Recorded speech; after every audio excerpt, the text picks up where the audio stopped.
Unos científicos situaron a un grupo de monos en una amplia jaula, con una escalera en el centro, en cuya parte posterior pusieron unos plátanos.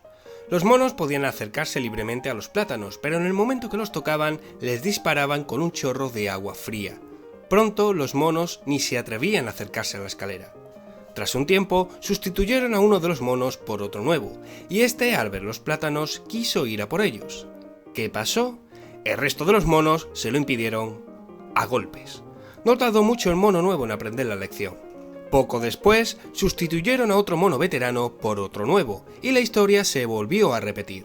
Esta es una historia que todo el mundo conoce, se ha extendido por internet y lleva ya años circulando por la red.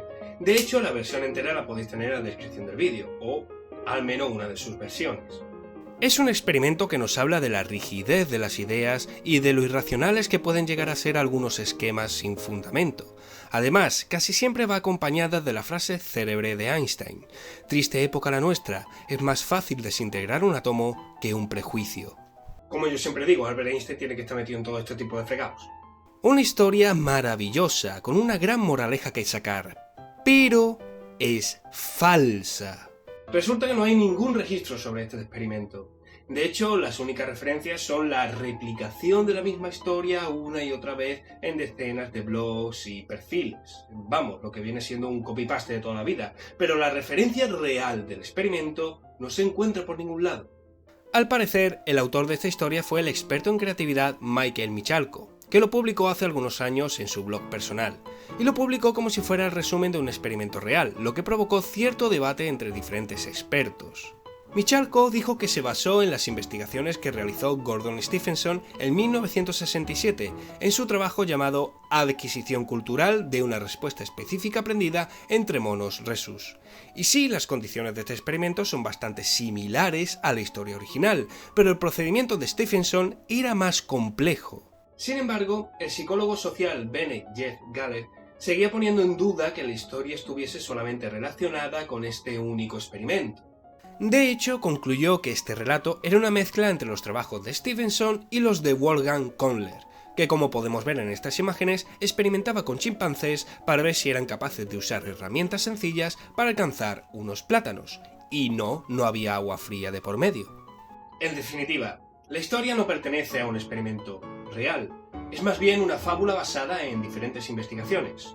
Michalko lo que hizo fue establecer una serie de variables que fuesen fácilmente relacionadas por el lector, y así crear una ilusión de contingencias entre los diferentes fenómenos del experimento. O lo que es lo mismo, crear la falsa ilusión de que todo lo que pasaba tenía sentido y era razonable.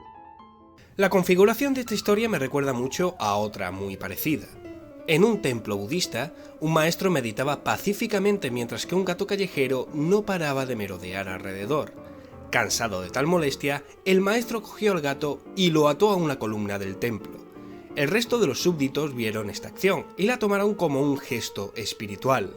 Quizás ese gato represente algo. Lo ha atado el maestro, por algo importante será. Los monjes cuidaron del gato, le trajeron comida y agua. Seguían pensando que ese gato representaba algo espiritual. Pasado un tiempo, el gato murió de viejo. ¿Y qué hicieron los monjes? Atraparon a otro gato y lo volvieron a atar a esa misma columna. La historia se repite. La moraleja de esta historia es que a veces tomamos ciertos gestos como tradicionales o importantes y por lo tanto son inmutables, por el hecho de que siempre se han hecho así o porque alguien con más autoridad siempre lo ha hecho de esta manera. Un mensaje muy parecido a la fábula de los monos y el agua fría, y una narrativa también muy parecida, pero igualmente una anécdota irreal, solamente es un cuento. Y bueno, ¿por qué tanta importancia esta historia? ¿No nos podemos quedar solamente con lo bueno de ella? Es decir, ¿no nos podemos quedar con el mensaje? Vale, si quieres quedarte ahí, pues estupendo. Pero el hecho de que se presente como un experimento real cuando en realidad nunca se hizo, esto hace que pierda cierta validez. Entonces, ¿hay que dejar de contarlo y por consiguiente quemar todas las copias de la historia junto con su autor? Tampoco, podemos seguir contando esta narración, pero por lo que es, una fábula. Al final, por el hecho de no cuestionarnos la procedencia de los datos de esta historia real, terminamos cayendo en el mismo error que los monos. Damos todo por hecho y no cuestionamos nada. Quizás esa haya sido la auténtica intención de Michalko, que no fuese la historia de un experimento, sino que la historia fuese el experimento.